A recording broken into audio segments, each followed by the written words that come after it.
Exploratory Data Analysis, Part 1. The objective of the exploratory data analysis is to familiarize with the dataset, suggesting approaches to analyze the data and helping explain the results. There is a tendency of rushing to apply classical statistical methods to datasets, like the analysis of variance and regression, without examining the data. Exploring the data provides insight on variable characteristics and data structure, which can guide the application of confirmatory methods. The purpose of this presentation is to introduce common exploratory methods.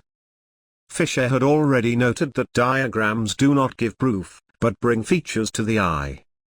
Diagrams do not replace classical tests, although they could suggest these tests and help interpret the resulting conclusions.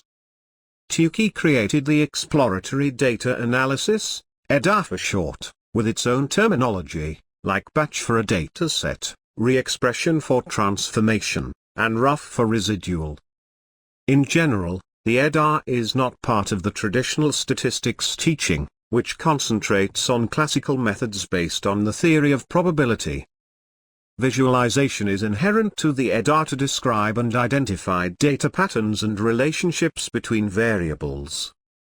The EDA makes heavy use of graphics to reveal data features that are important to avoid overlooking relevant data properties. This occurs when the confirmatory data analysis, CDA, is blindly applied to a dataset of unknown structure.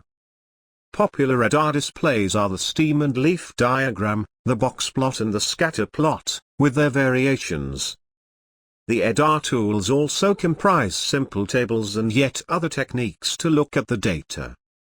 The data of the stem and leaf consist of 200 randomly generated values of a uniform distribution ranging from 2 to 12, and 18.3. The stem and leaf permits visualizing the rectangular shape of the data.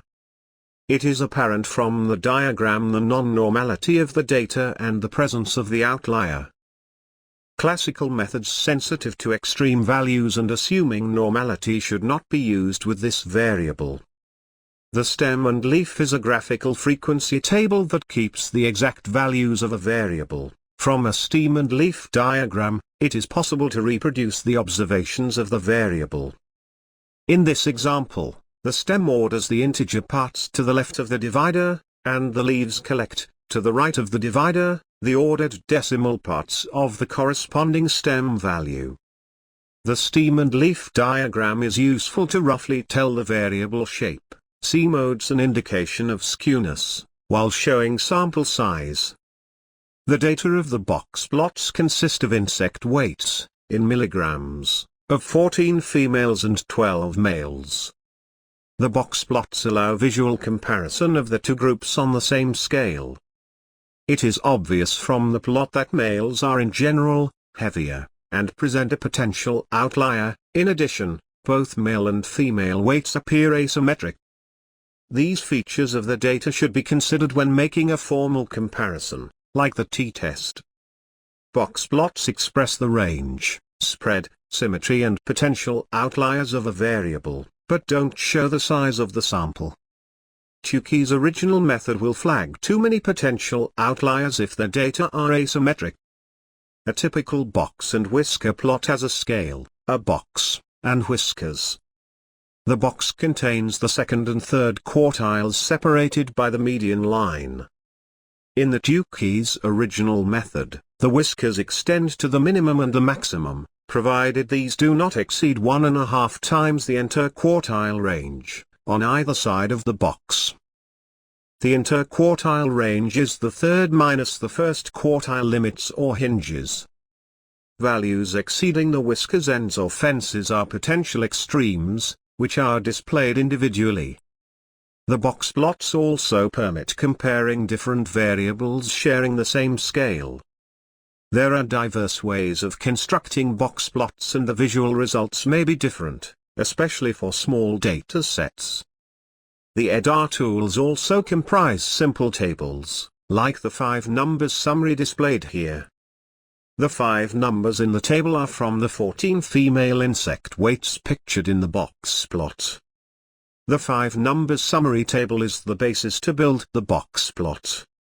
The hinges 51 and 88 were calculated according to the Tukey's method and differ slightly from the software results. The data in the scatter plot consist of 56 pairs of observations of the variables nitrogen and yield. It is apparent that the grain yield increases with the nitrogen application, but it is not so clear if the shape of the relationship is well represented by a straight line. The scatter plot helps to inspect the association between two quantitative variables, sometimes indicating the need for re-expression while also spotting two-dimensional suspect outliers. The visual interpretation of plots is subjective. On the right-hand side is the same scatter plot zoomed out. The perception of the association between the two variables has changed.